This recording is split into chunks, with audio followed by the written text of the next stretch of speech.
What is the scenario of the industrial and commercial sector's fuel use for thermal energy in the U.S.?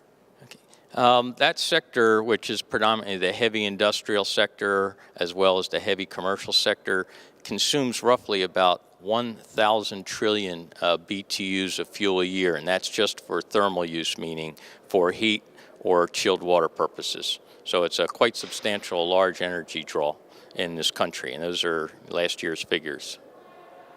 What about the utility IPP sector's fuel use for peak power generation? Okay, that sector, again, the industrial is the thermal fuel use. That's fuel being burned for thermal purposes. The IPP sector, or the utility sector, which is the power generation sector in this country, when you generate as an independent power producer and produce essentially peak power, that peak power fuel use is roughly 2,000 trillion BTUs of fuel consumed a year. So it's twice the industrial sector, which is for thermal production. How can an hypothetical CHP plant be integrated in the mentioned sectors?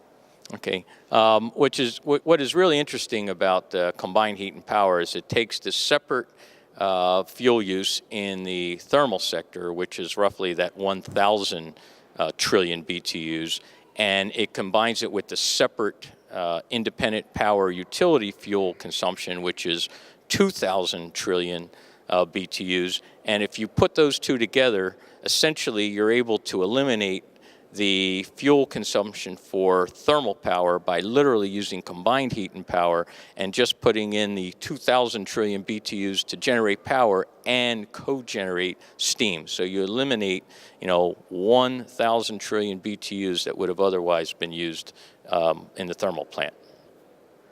Could you give us an example in a specific application?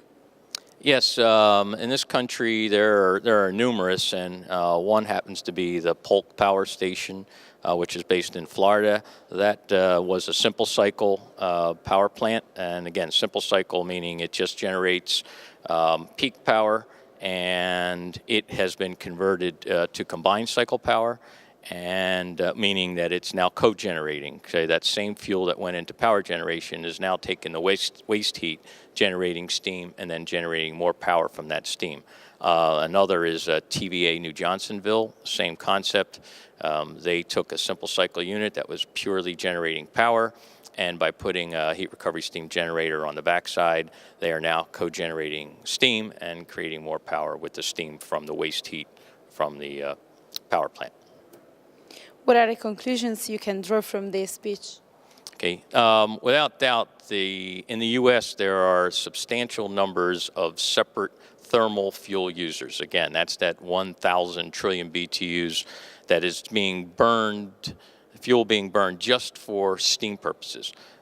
Then on the other side, you have 2,000 trillion BTUs being burned just for power purposes. Based on geography, meaning where you have both the industry who's burning the fuel for thermal purposes and the power plant near one another, basically all you needed to do is put in a pipeline pretty much after you work out. It's basically driven by economics. If you can couple power plants waste heat and generate steam, and there's a user not too far it can be 5 miles, it can be 20 miles away, where you put in a pipeline to supply that steam to that plant, you can basically improve the economies of both the power plant and the thermal user. And those are cases that do exist within the country, and again, it's just a matter of matching the proximity of the power producer with the industrial user's needs.